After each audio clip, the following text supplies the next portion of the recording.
What's up, good people? Welcome back to Four Titles, One Truth. Hey, it's your boy Tommie here. And I'm Lance. And today we're having a conversation that can be uncomfortable, but it's an honest one. We're asking a question that comes up a lot. Can black people be racist? And more importantly, what do we really mean when we ask that question? There it is. This isn't about blame or defending anything or anyone. It's about understanding, accountability, and growth. Yep. All right, let's get into it. So, why does this question matter? And why does it trigger such a strong emotional reaction even before we try to answer it? Because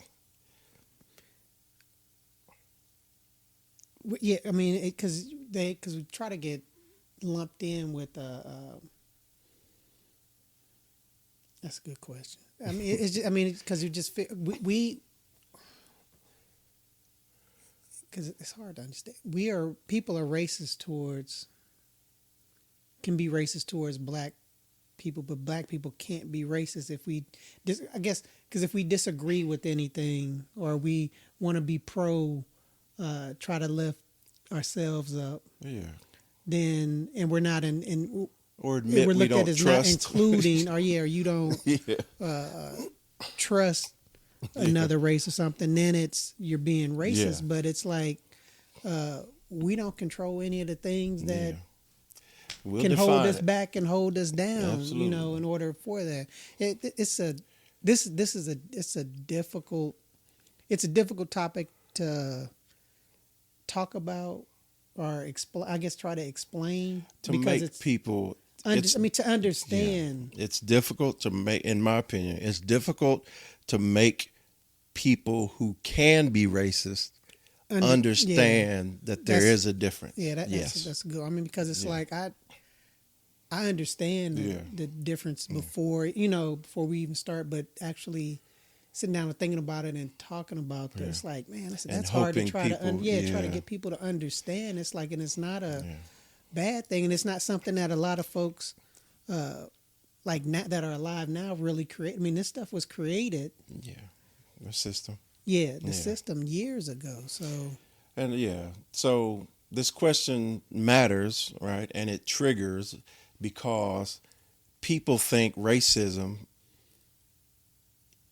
the definition of it is one thing, and think that they can blanket everybody with it who, if you flip a mirror, then it's the same thing. I think it's all That's inclusive. why, Yeah, absolutely. It's not. That's why I wanted to have a conversation about it. All right. And the reason it's hard to have this conversation and gather understanding is because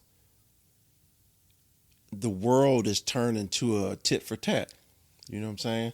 So if a white person says, I don't trust black people because black people are ABCD, they think that means the same thing as if a black person says, I don't like white people because I think ABCD. It's hard for people to get out of their own way and understand that that's different. And then I think that's where we are. So. Okay. All right. Before we go any further, we want to make sure we're using the same language. Yes. All right. So we're going to give you some definitions, right? Racism is prejudice or discrimination backed by power and systems. That's a strong definition that you got to pay attention to. It basically means the ability to enforce those beliefs through institutional policies, institutions, or control. Prejudice is preconceived opinion or feelings, positive or negative, about a group or person, often without direct experience. Right. Prejudice. All right. Yeah. That's different than racism. That's all I'm saying. It's absolutely different. Now, bias is an unconscious preference or inclination that affects how we see or treat others, even when we don't realize it. Okay. Yep. So bias is unconscious, meaning it's basically we inherited it, right? Mm-hmm. It's in our mind process because of the way we grew up and where we grew up, Yep. Somebody told you about it, and it just kept and it's stuck in your head. Yep. telling you. So, internalized racism happens when people absorb negative beliefs or stereotypes about their own race and apply them to themselves or others. Absolutely. Internalized. Yep. Yep. That means just you and your people. And colorism is discrimination based on skin tone, skin color, usually favoring lighter skin over darker skin, often within the same racial group. Those distinctions matter for this conversation. Absolutely. So, what's the difference between racism, prejudice, and bias? Yeah. And do most people actually understand the difference? So no is the quick answer Yeah. to do most people actually understand the difference? No. Because racism is something I highlighted the fact of it's backed by power. So black people cannot be racist towards white people because the black people do not have the power and the systems and the ability to enforce those beliefs. For instance, black people just can't get elected as president one day and then just start chasing other races around and kicking them, forcing them out of the country. Black people can't do that. No. Because we don't have the power or the systems we don't have the to do infrastructure that. to do any Absolutely. of that stuff. So. Absolutely. All right. So, and just like what's going on now between the Republicans and the Democrats in the Senate, right, or in Congress, excuse me, neither side can really get anything done, even though the Republicans have the majority in both sides of Congress, but they can't get anything done because the Democrats specifically don't have the power right now. They don't have the systems. And the Republicans, they have the power and the systems, but some of their people aren't supporting some of the things that they're trying to push across the desk. That's not racism, but that's the similarity of them. All right. And then when you talk about prejudice, black people can be. Yes. Prejudice it's a preconceived opinion. It's, for instance, I was raised in a black neighborhood and along other black people, right? Yeah. I had a pass every day to leave that black neighborhood and go to a all-white school. And so I had something that a lot of the black people in my neighborhood didn't have, and that's access to white people.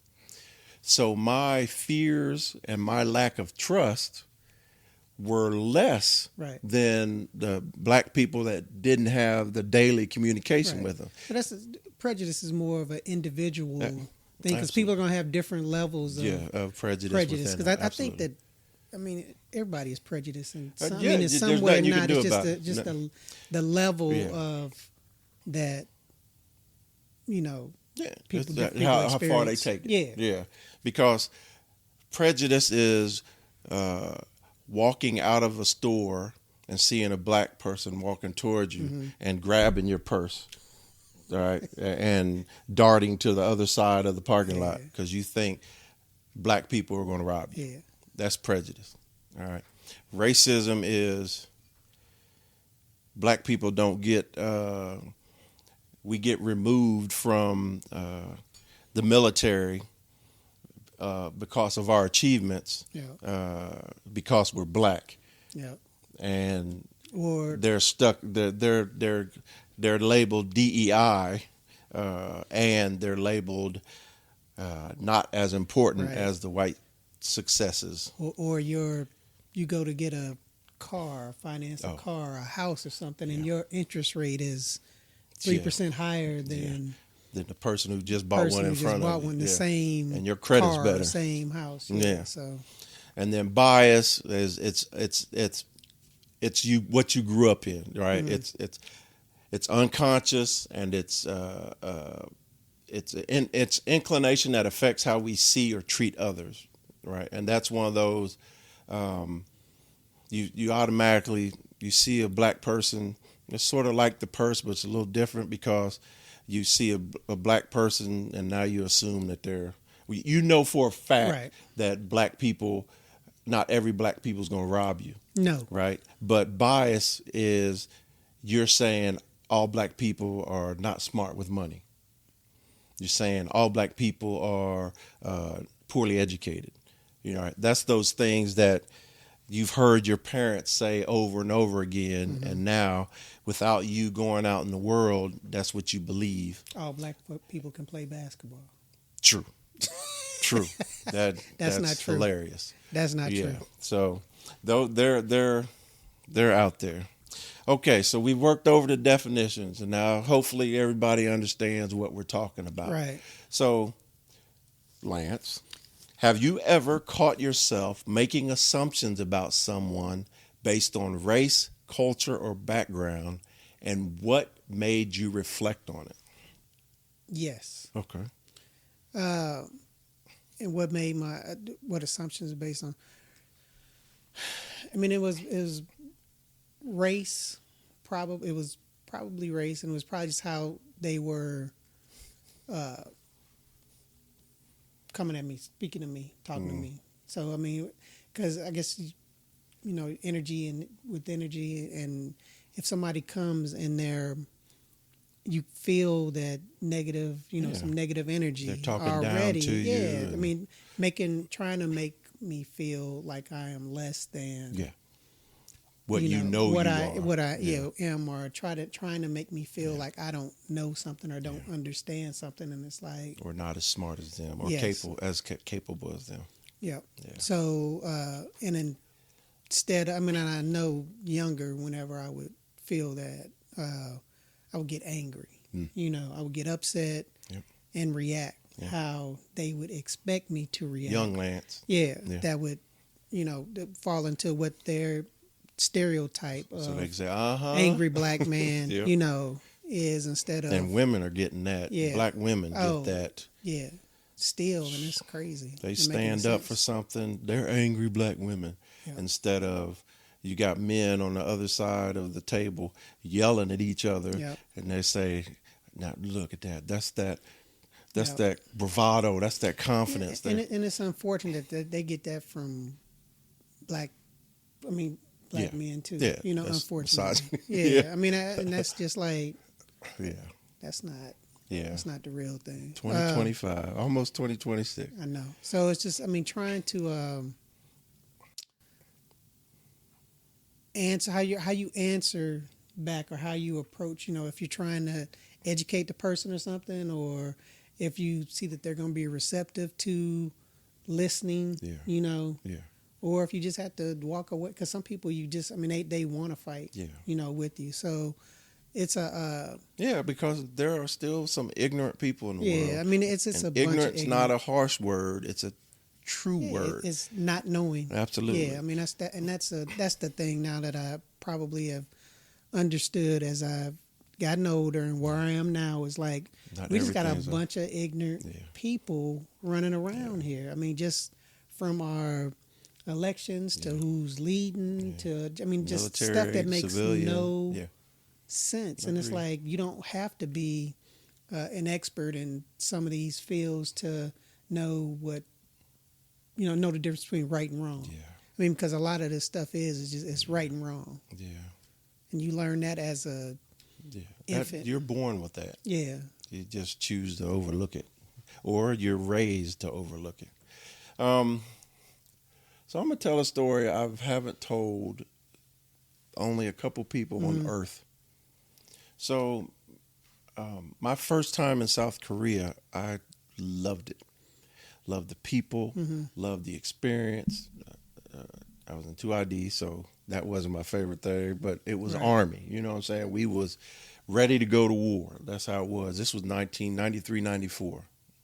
So when I left Korea in 94, September-ish, I absolutely would go back, absolutely loved it, and met some good people and had some good relationships.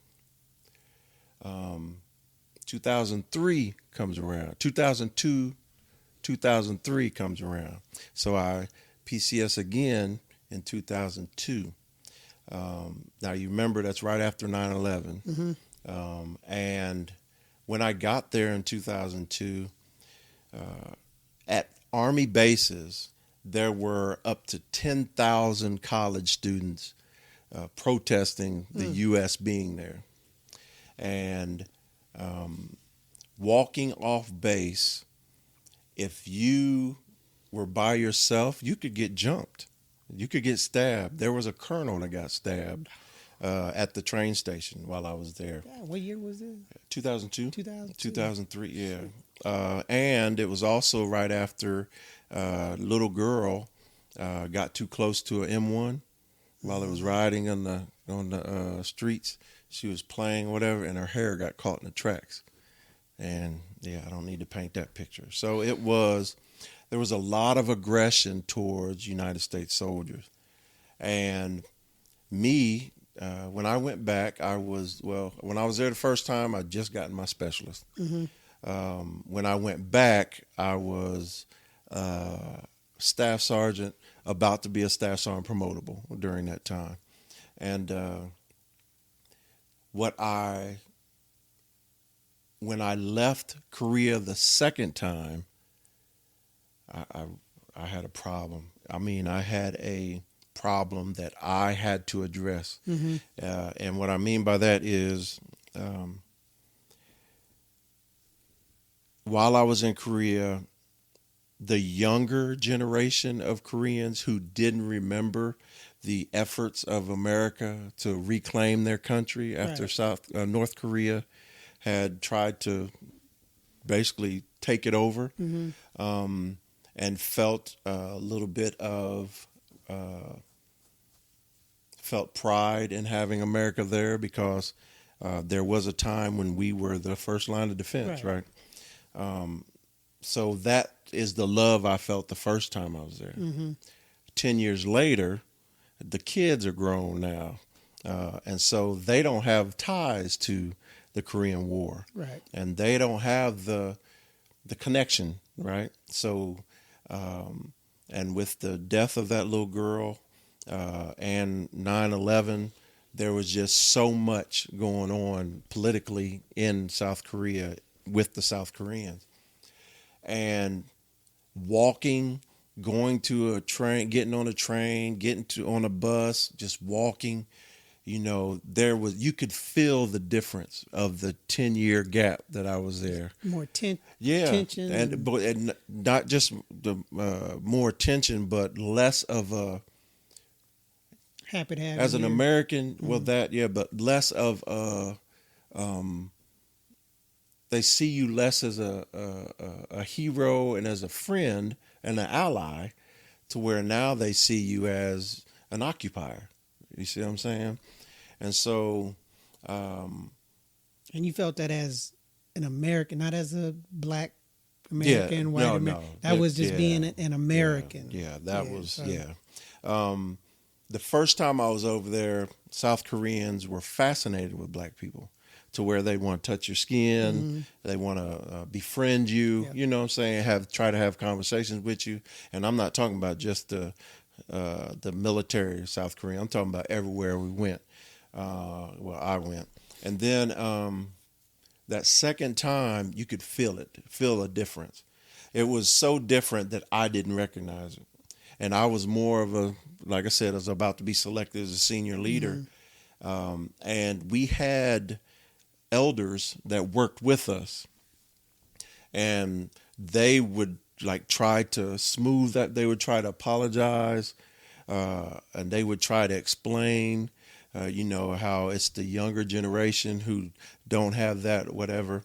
And by the time I left, we got jumped, which was amazing, because I was like, really? Y'all going to try to? It was three of us. We were walking from, it was Camp Kyle and Camp Essions. And we were walking towards each other, and they were drunk. There were some drunk Koreans, and they were smaller than they are now. Mm-hmm. And it was fun, right? But it shouldn't have been that. It was something that I would never expect to happen. All that to say that when I left Korea the second time, I was I didn't realize it until I got back to the States, but anytime I saw a Asian, it wasn't just South Korea, I was on alert. You know what I'm saying? Because I didn't know, because if you could see how they were protesting, so the police lines up on buses and they rotate out of the buses, meaning you have a shift and you stay on that bus. And to protest over there, it has to be requested, and then it's approved, and then the cops are there to make sure nothing happened. Okay. And so 9/11, and the South Korean cops would get off the bus at the time the protest was going to start, and they'd have their riot gear, and they would just line up like the old Roman and Greek and all those fighters. Yeah. They'd line up with their shield and their hats, just bunched up together, sometimes 10 rows deep, and let the protesters just protest, but they'd block the gates. And in the beginning, it'd start off no problem, but then after probably about 45 minutes or whatever, because they have schedules, then it'd start to get more energy, and then some people would just run up and try to bust through. Yeah, they would try to bust through and get to the gates. And so I had an opportunity to see that, and I just couldn't understand it, man. I was like, we were just attacked by 9/11. I'm like, it wasn't, I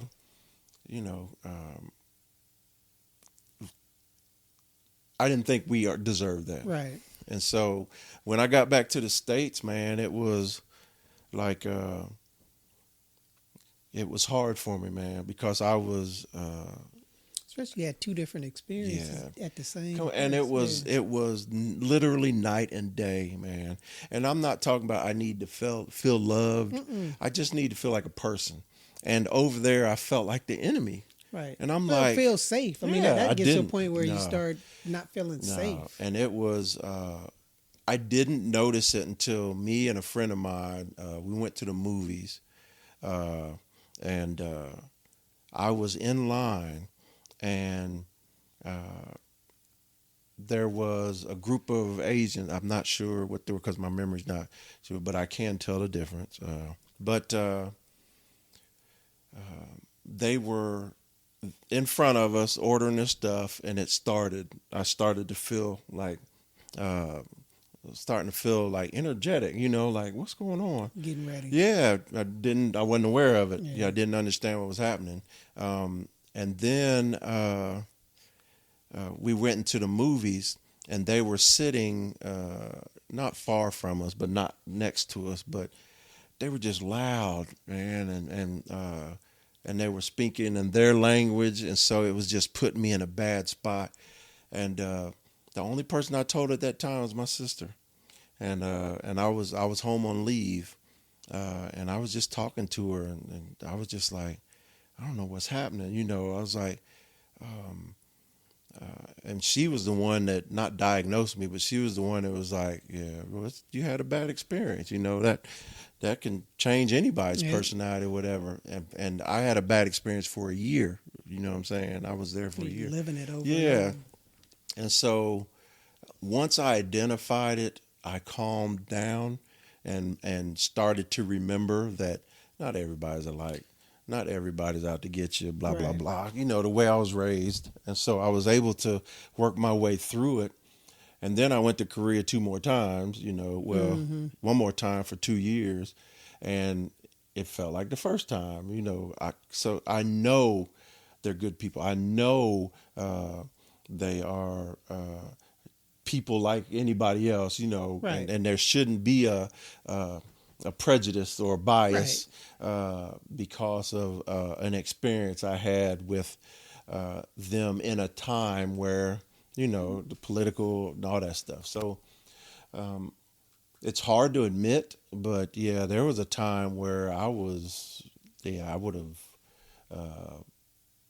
it could have been a problem, you know, seeing it. So, and it wasn't right for me to feel that way, and it was weird to feel that way because the way I was raised, man. Yeah, that's why some of these questions are hard to answer, because it's like I don't think that, you know, I don't think that way, or I never even thought that way. Yeah. It was always reacting off of Absolutely. how somebody was coming at Absolutely. me, you know, coming at me, and then it being, especially being younger, it being explained or something happening, and then hearing adults talk about it, and where it's like, okay, that's how we, is that how we're supposed to be? Because my friend over here didn't act like that, and they're the same, whatever, as them. So it's the same. Like for me, like my dad had that talk with me about racism. Talk to me about our history, black people versus white people, and the one thing that I know that I learned from him was, you give everybody a chance till they don't deserve one. Yep. That's what I learned from my dad, because he had friends all across the spectrum. Yep. Well, I mean, that's very similar. I mean, because it's like you have good black people and you have bad black people. You have good white people. You have, I mean, because every race, I can tell you growing up that it was some situations where it's like, man, I'm not going over, you know, going over there in that area. That's crazy. You know, I don't trust them. You know, and that's people that look like me. You know, I mean, and it's still like that. You know, today sometimes where it's like, I'm not going over and put myself in that situation, because you don't know how people are gonna react. So I mean, you don't know them. Don't know them. Don't, you know, and it's just that's with anybody. That's not that's the time I targeting anybody. You know, one specific race or anything like that. So I was in San Diego on a military mission, and we were not far from Pendleton, and working, doing all that. And so we had a couple free days, because we had been there for 40 days or whatever. And so we was like, let's go to Compton. Now remember, I'm from Ohio, and most of the people I was with, matter of fact, all the people I was with was from the East Coast. And this was before Korea, so I was a staff sergeant. Yeah, and so we're in civilian clothes, and we're in. what colors were y'all? We're in. Well, we're in Army training exercise field clothes, right? So we're. That means that usually you have to bring a business. With the slacks and pants and shoes and a collar polo, you know, a polo. So that's the way we were dressed, in a rental government van, and we're driving on our way, because you know we was following maps back then, but on our way to Compton, right? And we're coming up, and there's a sign that says Compton. It's in the middle of the road, so there's lanes on both sides. And it was like, it was late afternoon. The sun was going down, but it wasn't dark, right? And man, as soon as we saw the sign, we was like, oh, because once again, never been there. And you've heard all about it. You know, hey, Ice Cube talk about it all the time. And so we get close to the sign, and then all of a sudden, while we're getting close to the sign, we see a dude jumping over the backyard fences, running, right? And we're like, what in the world? And then we go past that sign, helicopter with a spotlight. Following. What? Chasing that junk. And then cops coming and blocking off the road where the guy was eventually going to go. You know what we did? U-turn. I was like, I hope that was the Oh, yeah, instinct man. to go. No, man. Nah, we saw enough. Ain't been back since. I just know it was a sign, and that's a black name. That was black people being chased, and I was like, hey, Not today. no, nah, that ain't gonna be me, buddy. So that was the experience I had. So that was a little funny little story, but yeah, man, it's it's crazy. Yeah, that's nuts. How does internalized racism or colorism show up in black communities, and why is it so hard to talk about? Because some people act like it's not there, and then some people do, and it's there. If you're a darker skinned person, like myself, you're raised with experiences of lighter skinned people or people darker than you. Right. It's visible. Well, you see those lighter skinned people, and it's like, oh man, they're gonna get treated better than. Well, and they're also at that time, because I came up in the era where darker men was still not attractive. You know what I'm saying?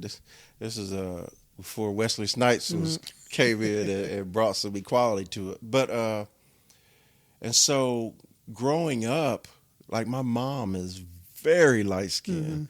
My dad is very dark skinned. I am literally in the middle of them. My sister is lighter skinned. So I was, on my dad's side, I was a darker skinned person, and you're not taught by anybody, but you're raised to believe that lighter skinned people are more attractive. A light-skinned girl is more attractive. A light-skinned guy is pretty Ricky, you know what I'm saying? Going to get all the girls. So it's in your mind. Yeah, it's in your mind, whether somebody directly taught you that or you just around, like to this day, there's still jokes about dark-skinned, I'll talk about dudes specifically. Dark-skinned dudes are supposed to be harder, right? Light-skinned dudes are supposed to be softer and more emotional. You know what I'm saying? It's just, you see it on TikTok. Yeah. And I just know that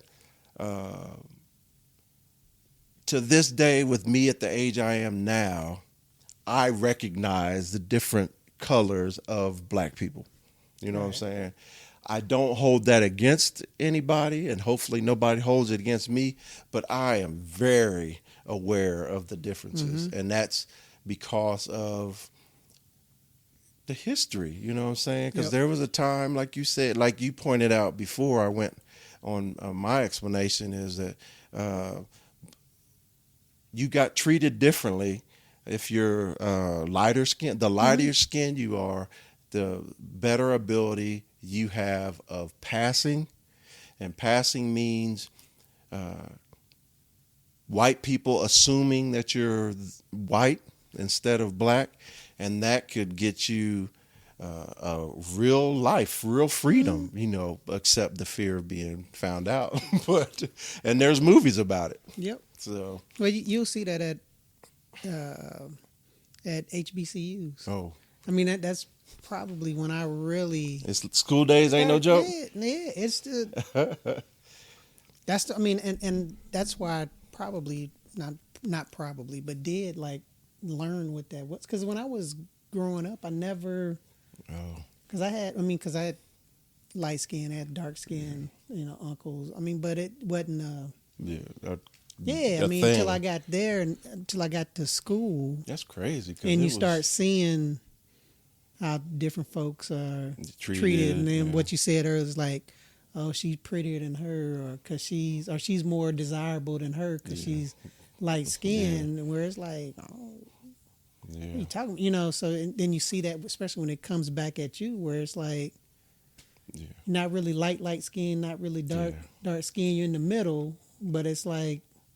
But that's the problem. Okay. In the summer, Now I'm just saying, in the summer, and I was always outside with the sun, so I was dark. Yeah, I was closer to my dad, so I was always called Milk Dud. I was always told that I'm ashy, even though I know my mom put all that daggone Vaseline and cocoa butter on me. So it was a real thing in Ohio. It was a real thing, and I believe it. yeah, and I believe it. Just going back to that area. Yeah, it was a real thing, and it's like I said, it's hard to talk about because some black people have something against other color toned people, and then some black people don't, and so it's one of those things to where. But I mean, and I think that's where you see the racism piece of it, where it's like you're not going to sell to this person, or you're not going to rent to these people because of that, or you're going to give them some type of crazy price. Because and that's where it's internal racism, but it's not full on racism because there's no group of dark or light skinned people trying to hold the other people. It's literally an individual thing. It's an individual thing. Yeah. So, but it's even crazy to me. But I will say that I laugh at the jokes, and I do make a lot of jokes. And my wife is lighter skinned. Mine is too. Yeah, and so I try to keep her in the sun. Well, I hear it all the time. It's like I'm not dark, by any means, but my kids and my wife, all of them are lighter than me, so I get that, but it's okay. I'll take it. I like it. Yeah. So this is the question, can people without systemic power still cause real harm through prejudice? And how do we take responsibility without erasing history? Yes.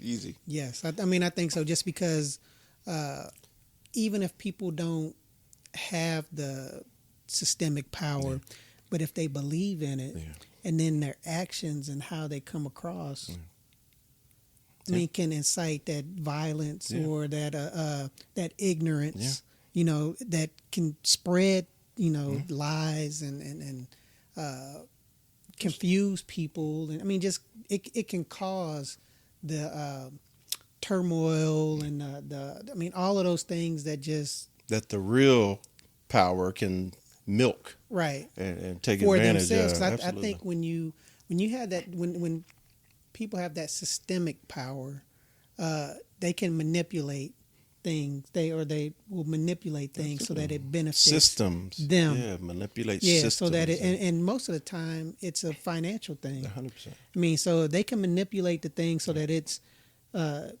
you think that they're on your side. Yeah. But if you ain't in the same tax bracket as them, you're not going to get anywhere close to. Not even that. If you're not the same color as them, that's the thing that throws me off, is when the race that's in power is clearly now. I can't even color it. What's going on now is the U.S. government that we both served more time in the military defending than outside of it, right? Is erasing the contributions and, if possible, the existence of my people, my black people, in positions of power, unless you are kissing up to them. Unless you are conforming to their beliefs, conforming to what they say and how they are. And then the thing that throws me off is what Lance just said. They don't love you. They don't care about you. They're using you for the moment. But when it comes time to split the power at the table, you will not be seated there. You're not going to be in the conversation. Not in the consideration. Yeah. Not dang the conversation. You ain't even in the consideration to be a part of the conversation. Yeah. So, but to go back to the question, racism is number one because that causes the most problems.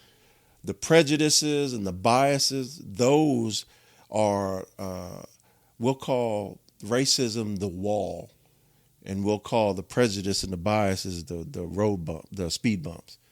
You know what I'm saying?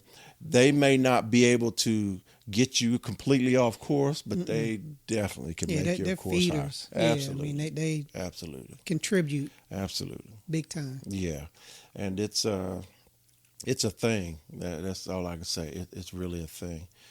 So, what responsibility do black men have to call out bias in our own spaces, especially in front of our children? Yeah. Well, first I want to say it's everybody Yep, has a responsibility. very true. And then I want to say black people, Hispanic people, any race that's not white has a responsibility to identify it and call it out and push back against it. White people have a responsibility of understanding that everybody who is human is a person. Right. That's it. And you have to stop. Oh my God. I'm going to say this, all right? Because I've been wanting to say this whole episode. Christianity, right? It's not Christians against anybody.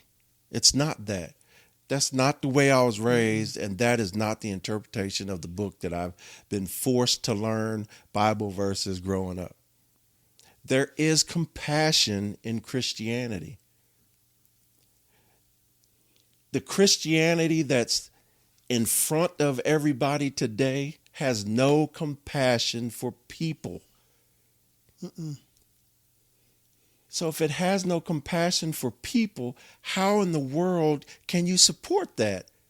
Because I promise you that is not in the book that I've read. Yeah, it's very one-sided. Oh my It's gosh. very one-sided and very concrete. You know, the way that it's being presented now is very Absolutely. agenda-based, agenda preached. And you know what throws me off really?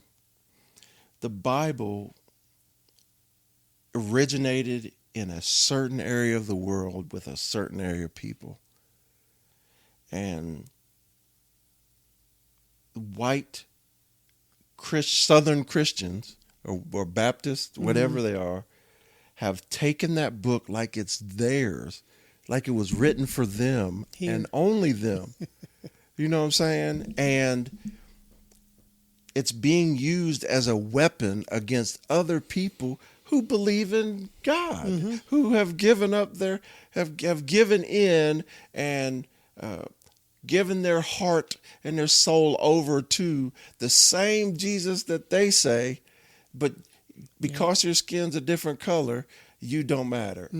And what's worse is it goes back to what Lance said before. Even the poor white people look down their nose at the different pigment colored people. Yeah. As if the rich white people care about them. And that blows me away. Yeah. But yes, pockets can cause harm. But they also don't have to cause harm. Like, for instance, the Black Panthers. The Black Panthers became enemy number one of the United States, all because they were sick of being treated like dogs. And not once was there a coup by Black Panthers. Not once did they go and charge the White House. Not once did they go and murder a bunch of white people. Not once did they do that. All they did was stand up for themselves and try to take care of their community. Yep. And they became public enemy number one. Martin Luther King was murdered because he was public enemy number one to the United States. Malcolm X was murdered because the United States government convinced other people who were in the same faith as him that he was a problem. Yep. It's just... And you know what all of that all of those names that you just said, they were all trying to bring us together. Helping us to organize, helping to educate us to try to uplift and stand up for yourself. That's it. For things that we've been trying to, but yeah, trying to catch up. Yes, trying to catch up, trying and to get close the gap. Yeah, that being treated as a human and as an equal. Mm-hmm. That's all the push was for. That's all the push is for. Treated as human Treat beings. me like I am a human, and treat me like I am equal. Yeah. The nurse told me that we bleed the same. You cut our organs up. He told me that the heart's in the same spot, the intestines in the same spot. They look the same. They're still all that pink color. They are. I just don't understand. Yeah, I don't get it sometimes. I don't. Yeah. But when it goes back to, like I was saying, is that it's everybody's responsibility to call it out. Yep. It's everybody's responsibility you have to. You have to. Then especially, because you answered the question, I agree with you. But especially for your kids, because we're trying to teach. Yeah, that's where I was our going to go kids. back to. And we don't want to teach. And I know I haven't done it, and I did. My father didn't do it. My parents didn't do it with me. My family didn't do it with me. Teach them that you can love. Don't anger. Yeah, don't bring you can the love anger. who you want. It doesn't have to. All of the races. And I'm not talking about being like crazy kumbaya, whatever. But it's like they're human. People. You can like, love, be friends with, be with whoever you with whatever race, whoever you want to be with. But with us, it's also with the caveat. You also have to look out for this because you have people out there that are not good people that are looking good to intentions towards get you because you want them to be safe. Because that's a lot of things. I know a lot of discussions and things like that when we talk about this with safety. My fathers. It was safety because Absolutely. He wants me to live, wants me to be alive. Yeah, wants me to be able to experience to have wanted me to be able to experience to have a family, to have kids. But to also know that everybody's not your friend, not your friends. And that's probably been one of the things that growing up as a parent with my kids is trying to get them to understand that because they grew up and they were like, oh, this is they have great. less of a restraint. So they didn't grow up in the same environment that I grew up in or seen a lot of the things that experiences that I had growing up. Just like you didn't with your parents. Absolutely didn't with them. And that's the thing. Like his father's from Mississippi, my dad's from Troy, Alabama. Just looking at that on paper, you have to give grace to those two men because they really know what the bad side of racism can look like. Yeah. And then they both made their way up north, and now they've learned a way to live that their lens that they're looking through is it's obvious not everybody's hateful. It's obvious not everybody is out to get you or murder you or kill you and all that stuff, even though that's the same word. I don't know why I said it. But yeah, man. Because it's like, again, what we talked about before, when we answered the question at the beginning, is like, it's not, when you grow up and you're not racist, it's hard to. When you grow up and you can't be racist. You can't be racist, because, and it's like, then all you're dealing with then is like the prejudice of certain things. But then if you can learn and you come into contact and you meet people who are. It gets relaxed. Yeah, more. So it's like, okay, but you still have to be on guard. It's like you still have to be on guard. Yeah. Regardless of race and stuff. You still feel like you have to be on guard. Absolutely. I should say, especially in this world now. Yeah. So and I think what's going on now is a lot of the younger generation, like especially for my kids and stuff, they've been seeing it Well, and learnings yeah, that it's like, okay, there is a difference. yeah, yep. I mean, Yeah. so that they know. So it's Which is so sad. it is. Because It is. the whole point of equality was for us to get past this, Yep. for our kids to feel freer Yep. and less threatened and have a better opportunity to survive in this world. Because, like Lance said, the fight my dad had was nowhere near the fight I had. And that was because he made sure, Yep. and my mom made sure that my fight was different. Yeah. I mean, and that's the other thing too, especially with some of the stuff that's going on now with the having being a father of a woman.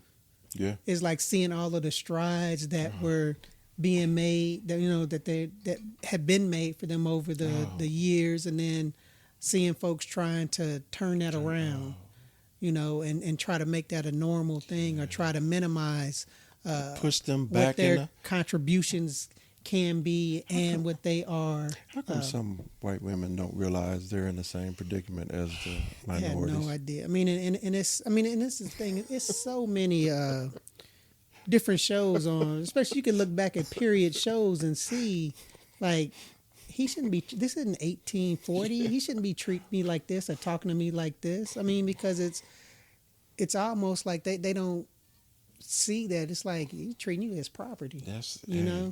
Yeah. But Yeah. Bottom line is, if everybody, I know for my son, we had a good relationship before around 12 years and lower. So I had plenty of time to have conversations with him. And like I said, 12 years and younger, and I'm explaining to him about racism. I'm explaining to him about how that could hurt him. And I'm also, in the same breath, explaining to him not everybody's like this, but you have to be aware. I remember that. I remember that conversation from my dad. Yeah. And my dad has told me about the conversation that he had, with his father. And so it's well, I mean, it's just that asking. I mean, I remember asking my father's like, how did y'all deal with having like separate bathrooms or separate water faucets and stuff? And he was, I mean, and then my father would just say, it's like, that's just the way the things That's the were. same thing. That's where That's the same things thing. were, and that's the. Yep. And that's the thing. So- Also, when your parents come back and say, well, that was outside of the neighborhood. Inside the neighborhood, you only went to the black spots. You didn't go to the Right. the- You stayed the in your spot. community. Yeah, You you really tried to stayed stay in your away community. from absolutely Yeah. where you had black doctors, black dentists, black mechanics. So your interaction with a white person back when my mother was younger, especially up in Ohio, was when you left your neighborhood. So the way of life, like you Yep. said. Goodness gracious. Yeah, these conversations have to be had, man. Well, I mean, it is. It's just. I mean, and they're good conversations to have. You want to talk about it so that more people understand. Yeah. What's going on, and more people acknowledge it. Because I think it's some folks that don't want to acknowledge it or don't want to talk about it, and they bury it, and then when it comes up, it's like, what's going on? Come on now. So let me ask you a question. Do you feel it is your responsibility as a black man to educate white people on reality versus these false messages that are out there? I mean, because then now we're talking about prejudice. Yeah. People had their prejudice. Racism and Yeah. prejudice. Now, I mean, I think that if something's coming up and you're at that moment. I think it's a good. I mean, everything is a good education moment. To re-educate somebody on something or to make people aware. Yeah. I think that you can make people aware of. Yeah. Like, hey, that I don't like that. And I'm gonna tell you why. Yeah. Think about it, for yourself, because I just laid out why that bothers me. Yeah. And it's like you know me or you don't know me or whatever should help you to understand. It's like, oh, maybe I need to rethink that or ask me a question as to because a lot of times like, well, I thought, no, that's not true. Somebody lied to you or that's a misconception or whatever. But I don't think that every time that we go out, I should be looking for a white person to go, hey, let me tell you. Yeah, no. I mean, if it's a situation where I'm interacting with them, dealing with them, and it's some neighbors, friends, or neighbors, like friends, or whatever. I mean, because especially if it's like, I like that guy. He's a good guy, whatever. And then they come and they say something crazy, you be like, hey. Yeah. Do you understand what you just said? I absolutely think it is our responsibility to go, hey man, do you understand why that bothers me or why that's not or why that's right? not true? Yeah, not true because and it's and I'm glad that you did that around me and not somebody else that might go, what you just say? Pop. Yeah. That situation, but I mean it's too much. This day and age is too much out there that people should see that should be able to and access understand that information. You don't say that's not something that's like there are people out there that don't know the story of Emmett Till. You know what I'm saying? There are people out there who don't know what happened in Oklahoma to Black Wall Street. There are people out there that don't know or want to believe that there are historical pictures of a black man being hung or a woman being hung, and it was a picnic. It was a town, it was a town thing. Yeah. There's people out there that don't understand that. I agree. I think that's the leader in us. All right, because that's what we do. We train and develop, right? So I think it is our responsibility to educate those that want to be educated. Yep. It's not our responsibility to try to change somebody's opinion, because that the way it is now, because of this administration, people are so dug in on what they believe, right or wrong. Like you'll see some of these, like on the comedy network, you'll see people will interview people that have the Trump 20 Make America whatever, and they will ask them stuff like, so if you found out that Trump was in the Epstein files, would that stop you from supporting him? And they'll say no. Yeah. So how are you going to convince somebody that still, like for instance, especially when they say something about the Bible or something right before? I mean, the rationale is just not. I mean, it's just such an irrational. It goes back to the Christians conversation that they goes back to the Christians that they have. I mean, it's just there are reverends, pastors that, because of the way I was raised, my mother used to watch them on TV. So I used to watch them on TV. And that they were a connection to the Bible that I was forced to learn, right? And yes, forced, because I was a kid going to Sunday school. So I had to learn that stuff. And on top, because I want candy, they gave you candy or stars. You know what I'm saying? Butterscotch. Yeah, man, or the strawberry. So there was a link there. And for me to grow up and see them not only support Trump, but to see them hold him up like he is a direct representative of what the Bible says you should be, You know how much that messes up my belief in religion? Right. I mean, that's probably the big thing is like when they want to put the Bible as first, as far as like if it's a candidate or whatever. It's like, oh, he's a good Christian person, blah blah blah, and then you see and know, and it's factual And show things. you who they really are. And then they come back and say, well, no, it was the economics. It's always an excuse. But you said that Yeah. if he's not a good good Christian man, yeah. then how can you support him?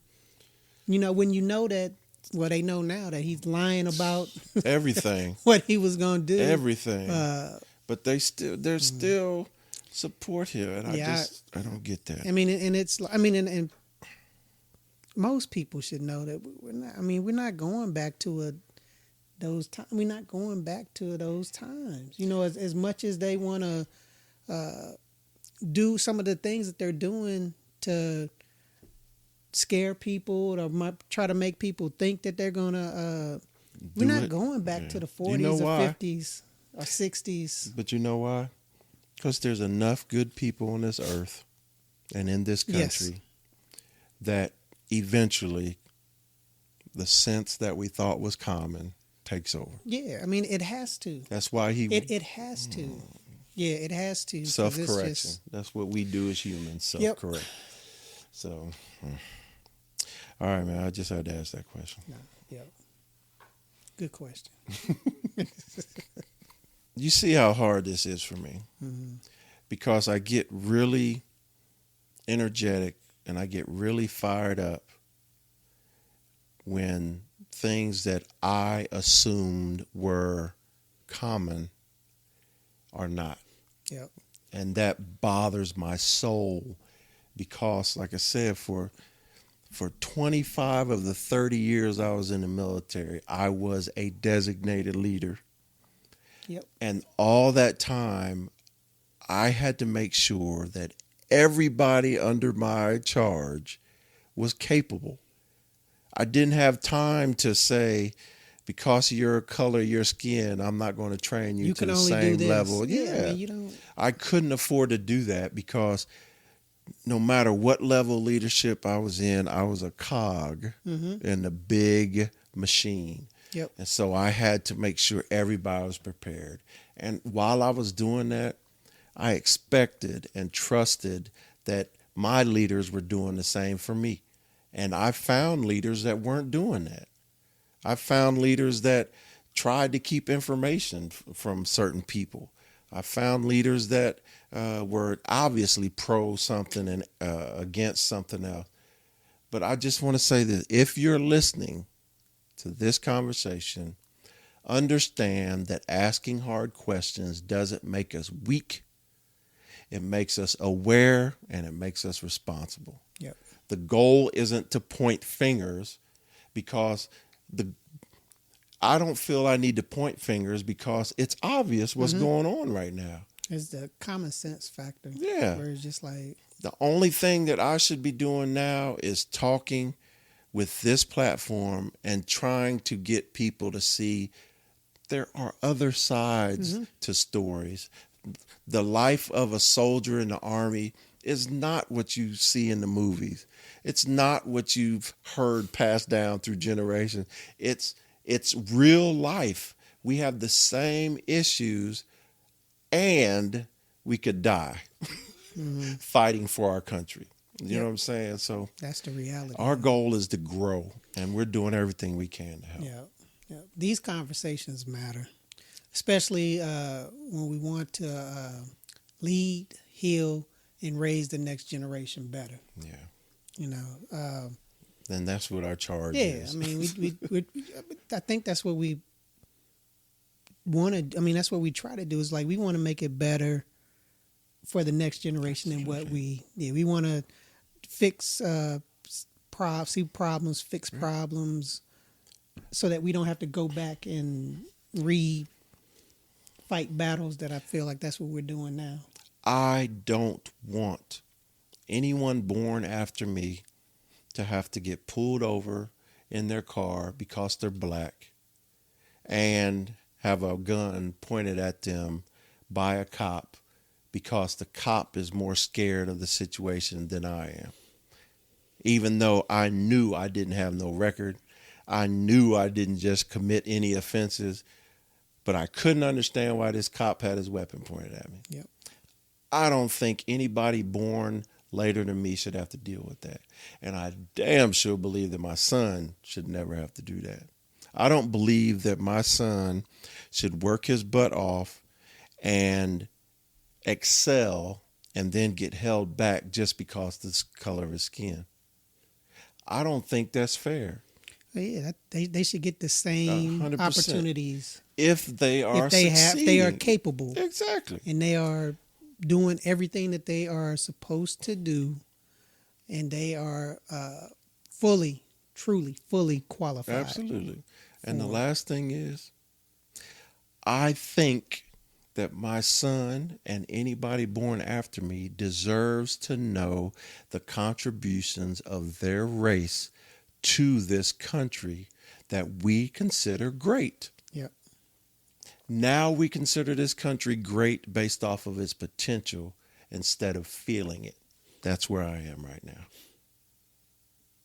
But I will say, thank you for sticking around and joining us for this episode of 4 Titles, 1 Truth.